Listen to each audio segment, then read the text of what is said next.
Baik. Bismillahirrahmanirrahim. Assalamualaikum warahmatullahi wabarakatuh.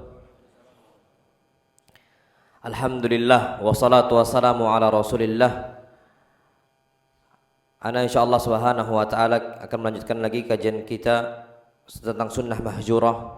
Ana akan ambil 10 menit di sini insyaallah. Yang berikutnya adalah sunnatu mutaba'atil muadzin wa du'a idza faragh.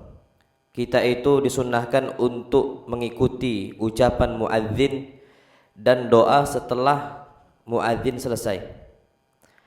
Di sini kata beliau, ini adalah sunnah hajaraha katsirun minal muslimin, yang ditinggalkan banyak oleh kaum muslimin. Kalau seandainya sesekali kita tinggalkan karena kita mencari informasi atau kita ada obrolan yang penting, itu nggak ada masalah sama sekali kalau sesekali loh ya.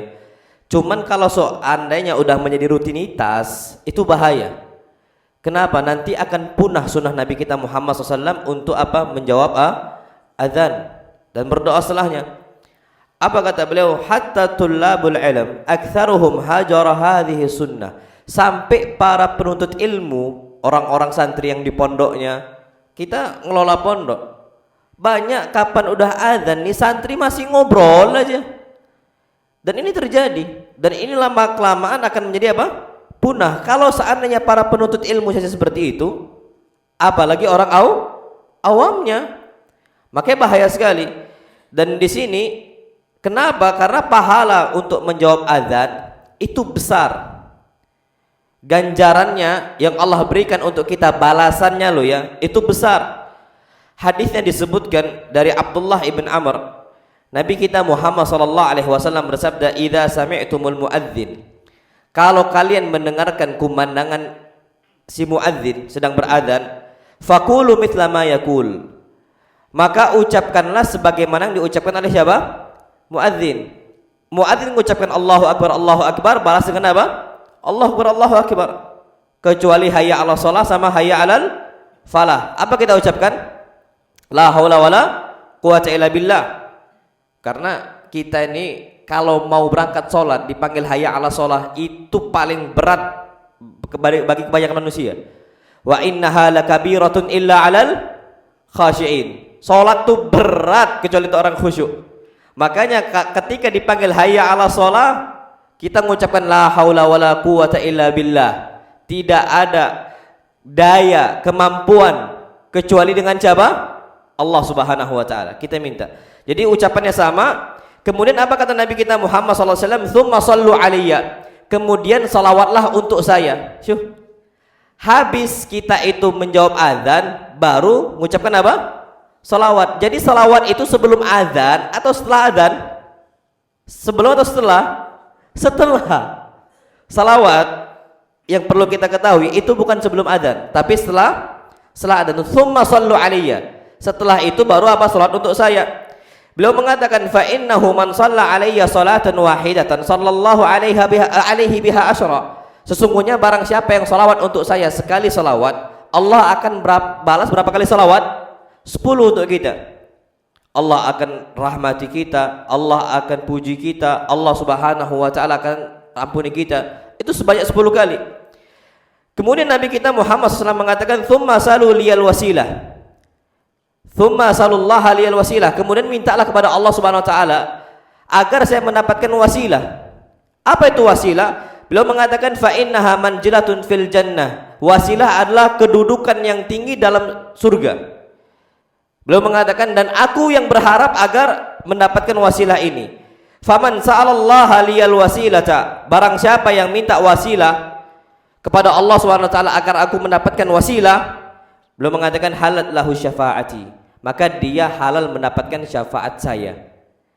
Ini kata Nabi kita Muhammad SAW. Makanya habis kita mengucapkan atau mendengarkan muadzin dan kita balas ucapan muadzin, setelah itu kita mengucapkan dalam Sahih Bukhari, hadis yang sahih, Allahumma rabb hadhihi ad-da'wati tammah was-salatil qa'imah ati Muhammadanil wasilata wal fadilah wa ba'athhu maqaman mahmudan alladhi wa'atta.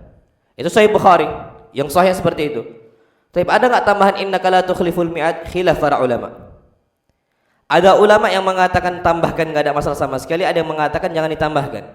Taib, ana condong kemana? Tambahkan, innaka la tukhliful mi'ad. Loh kok bisa? Hadisnya sahih. Dalam riwayat, kalau dalam riwayat Bukhari itu sampai wa'atta, tapi dalam riwayat Baihaqi itu ada tambahan innaka la tukhliful mi'ad. Dan banyak para ulama yang mensahihkannya. Di antara Syekh Ibnu Utsaimin rahimahullah. Dan ulama zaman sekarang masih hidup, Syekh Sa'ad Asy-Syadzili, beliau mengatakan hadis tambahan innaka la tukhliful mi'ad, hadisnya hadis yang sahih.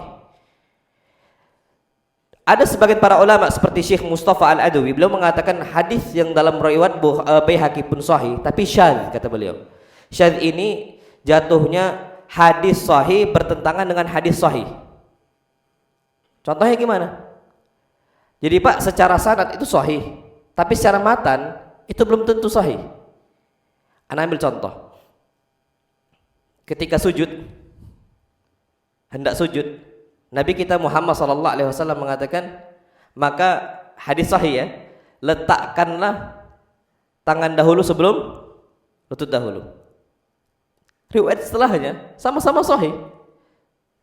Sama-sama sahih. Riwayat setelahnya, ternyata apa kata para sahabat Nabi SAW? Fakana Rasulullah SAW yada'u rukbatihi qabla yadihi. Nabi SAW meletakkan lutut dulu sebelum tangan dulu. Syuh, ini sama-sama sahih. Ini kan bertentangan nih. Berarti salah satunya harus ada yang syadz. Syadz ini adalah riwayat yang sahih tapi bertentangan dengan sahih yang lain. Ada yang enggak diterima di situ. Nah, Syekh Mustafa Al-Adawi mengatakan innaka la tukhliful mi'at, walaupun sahih tapi dia bertentangan. Tapi di sini wallahu a'lam innaka la tukhliful mi'at tidak bertentangan. Masuknya ke dalam kategori kalau antum belajar ulumul hadis atau mustalahul hadis, itu tambahan ziyaratus thiqah. Informasi tambahan dari orang yang thiqah. Maksudnya gimana? Gini, itu nggak bertentangan. Anda ambil contoh. Ada orang thiqah ngabarkan ke ana, fulan ke pasar. Tiba-tiba B ngabarkan ke ana, fulan ke pasar di jam 8. Tambahan informasi jam 8 tadi bertentangan nggak dengan yang awal? Enggak. Masuknya kategori ziyadatu thiqah, tambahan informasi dari orang yang thiqah terpercaya. Berarti Anda dapat informasi fulan ke pasar plus fulan berangkat jam 8. Sama juga ucapan Allahumma rabb hadhihi da'wati tamah wa salatil qa'imah ati Muhammadanil wasilata wal fadilah wa ba'athu maqaman mahmuda alladhi wa'atta. Syuf, sampai sini Sahih Bukhari. Naam. Tapi ada tambahan informasi dalam riwayat Baihaqi, innaka la tukhliful mi'ad. Dan ana condong ke sana. Dan ini pilihan masing-masing, terpulang kepada masing-masing. Kalau antum menganggap hadis itu dhaif tambahannya, nggak usah amalkan.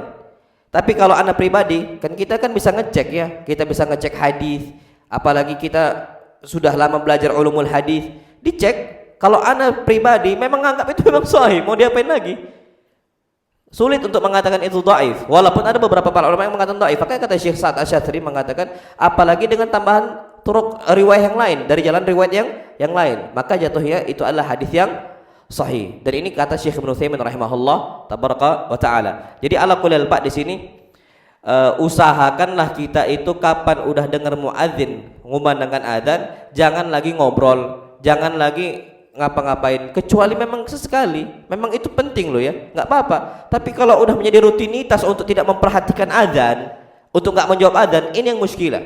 Dan ini banyak yang dilakukan oleh kalangan awam. Disebutkan Masya Allah, sampai mereka ini tidak berdoa setelah azan, padahal doa setelah azan itu makbul nggak, mustajab nggak? Mustajab. Termasuk Allahumma rabb hadhihi da'wati tammah itu kan doa.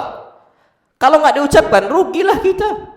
Sedangkan Nabi SAW mengatakan bainal adzanaini da'watun la turad. Di antara dua azan, maksudnya azan dan iqamat, dakwatun la turad, ada doa yang nggak bakal bisa ditolak. Allah nggak mau nolak itu.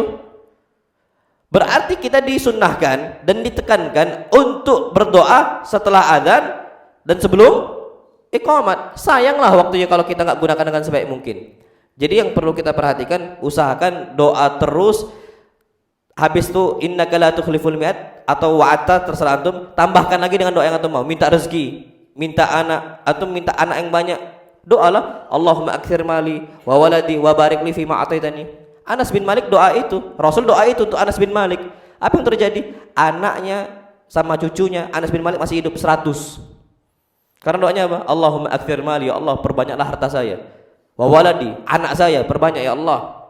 Wa barik li fima ataitani, dan berkahilah untuk saya Allah apa yang telah kau berikan. Anaknya, cucunya jumlahnya semua berapa? 100. Kita ini masih cucu 1 atau cucu 2, mintalah yang banyak. Dan itu apa? Keberkahan dari doa. Jadi usahakan jangan sampai kita tinggalkan waktu tersebut. Nah, wallahu alam bisawab. Waktu kita udah habis, insyaallah kita lanjutkan pada pertemuan berikutnya dengan sunnah-sunnah yang udah punah yang lain. Nah, wallahu alam bisawab. Assalamualaikum warahmatullahi wabarakatuh.